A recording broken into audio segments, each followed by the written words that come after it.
नमाज पढ़ते हैं तो उनका भी हम उतना ही आदर करते हैं जितना मंदिर में काम करने वाले पुजारियों का करते हैं। आजादी के ठीक बाद जैसे ही संविधान लागू हुआ, मोदी जी की आज की पार्टी भी बनी 1950 में। हिंदू धर्म के लोग और हिंदू धर्म के नेता अकेले स्वाधीनता का लड़ाई नहीं लड़े थे, उसमें इस्लाम धर्म के मानने वाले लोग भी थे, ईसाई धर्म के मानने वाले लोग भी थे।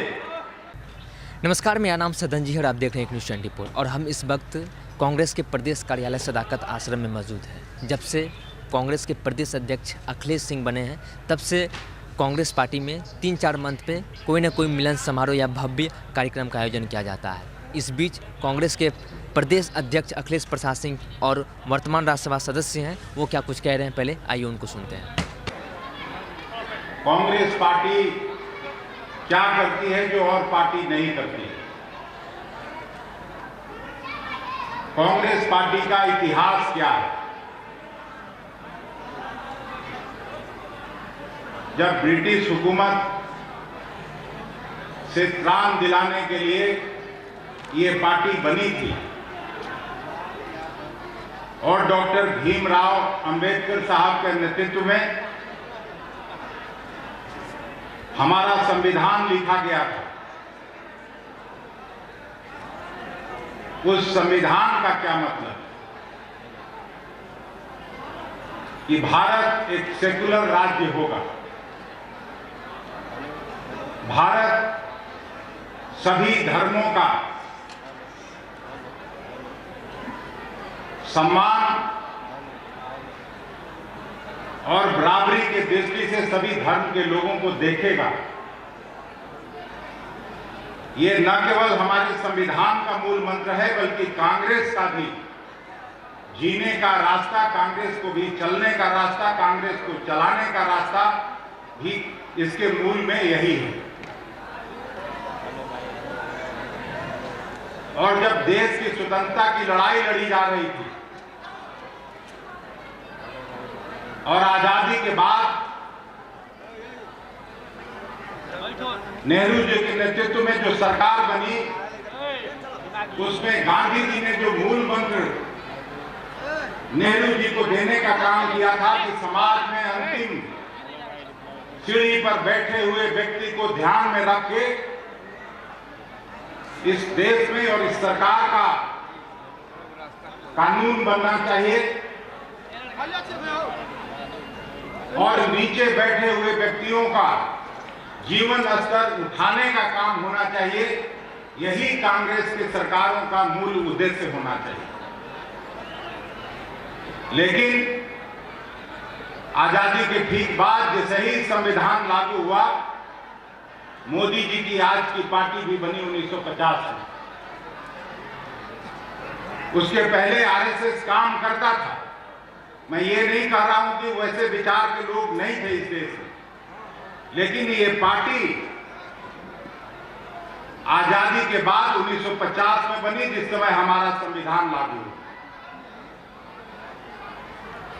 एक तरफ सभी कांग्रेस कर्मी बाबा साहब के संविधान को लागू करने में लगे रहे, दूसरी तरफ इनकी जो मोदी जी की पार्टी बनी वो इस देश में नरपुरिया कानून लाने का कोशिश करता रहा और समाज में कटुता, वैमनस्यता, धर्म के नाम पर, जाति के नाम पर जो आज चरम पर है, वो काम करती रही। माइक सीधा कर दो। और आज स्थिति क्या है जिसका जिक्र शकील साहब ने अपने भाषण में किया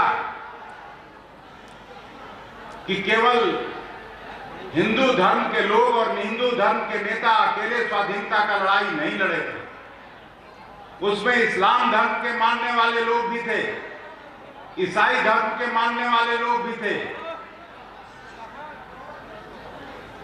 सिख धर्म के मानने वाले लोग भी थे, बौद्ध और जैन समुदाय के लोग भी थे।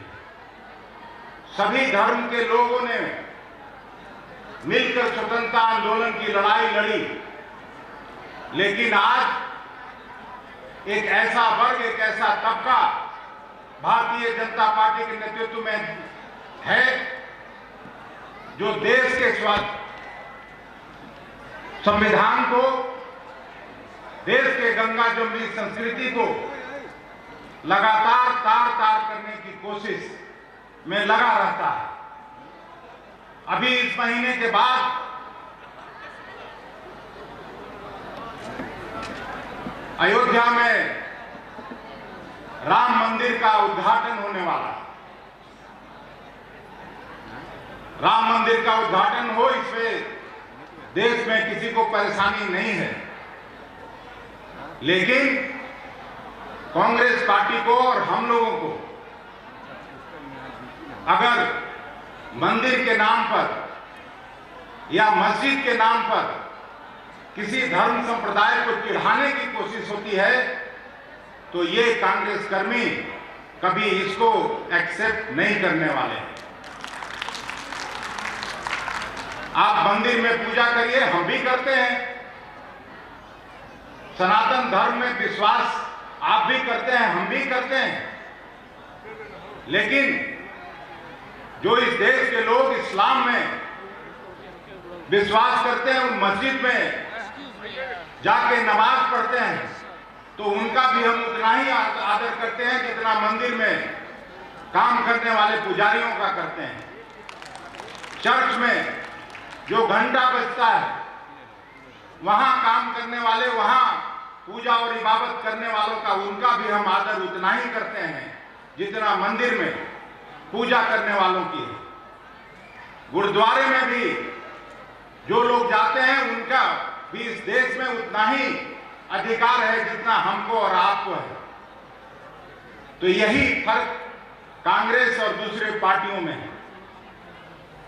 और जिस तरह का शासन, और मैं तो साफ तौर पर कहना चाहता हूं कि आज जो देश का नौजवान बेरोजगार है, आज देश में जिस कदर महंगाई बढ़ी है, तो सबसे बड़ी समस्या किसी भी चुने हुए सरकार का वो होना चाहिए, न कि मंदिर मस्जिद के झगड़े को बढ़ाने का काम होना चाहिए। तभी जो गांधी जी ने कहा था कि समाज में सबसे पिछले पंक्ति में बैठे हुए व्यक्ति और उसके जीवन स्तर को ऊंचा करने के लिए पॉलिसी बननी चाहिए, और यही सरकार का धर्म होना चाहिए।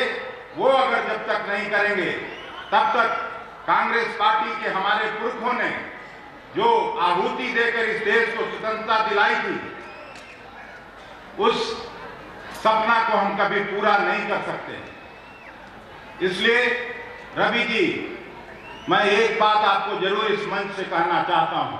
आपके पिताजी यहां के विधानसभा में 3-3 बार काम किए, लोकसभा में भी उन्होंने काम किया, लेकिन साथ साथ वो खेत खलिहान, मजदूर, किसान सबके बीच में काम करते थे। आप एक बड़े ओहदे पर रह के आए हैं, और इसीलिए मैंने कहा कि आप सीधा डीजी पद को छोड़ के और कांग्रेस का सिपाही बनना स्वीकार किया है, और सिपाही बनकर आपको जाके लोगों की सेवा करनी चाहिए। और जिस तरह से नौकरी में रह के आपने अपनी विश्वसनीयता कायम की अपने सर्विस में, उसी तरह गरीब बुजुर्गों के बीच में सेवा करके यहां भी विश्वास हासिल करिए, और तभी सही मायने में सच्चे कांग्रेस कर्मी की भूमिका में आपको लोग देखेगा। आपने बिहार कांग्रेस के प्रदेश अध्यक्ष सह राज्यसभा सदस्य अखिलेश प्रसाद सिंह को सुन रहे थे। उन्होंने साफ तौर पर कहा, आज़ादी के बाद सरकार बनी जवाहरलाल नेहरू के नेतृत्व वाली, तो महात्मा गांधी ने एक ही मूल मंत्र दिया था कि समाज के जो पिछड़े वर्ग के लोग हैं उनको आगे लेके चलना है। वहीं लोकसभा चुनाव को लेकर उन्होंने कहा कि कांग्रेस पार्टी को जितनी भी सीट मिलेगी उसका तो समर्थन करना ही है, लेकिन जेडीयू और आरजेडी जो महागठबंधन के जो पार्टी हैं, जिनको जहां से सीट मिलेगा, या सीपीआई के पार्टी हो जिसको सीट मिलेगा, हम सभी कार्यकर्ताओं को वहां मिलकर समर्थन करना है और महागठबंधन को जिताना है, और भारतीय जनता पार्टी का एक भी सीट का खाता यहाँ खुलने के लिए नहीं देना है। इसी तरह के तमाम अपडेट के लिए आप बने रहिए एक न्यूज़ 24 पर। मेरे सहयोगी आशुतोष सिंह के साथ मैं सदन जी, पटना।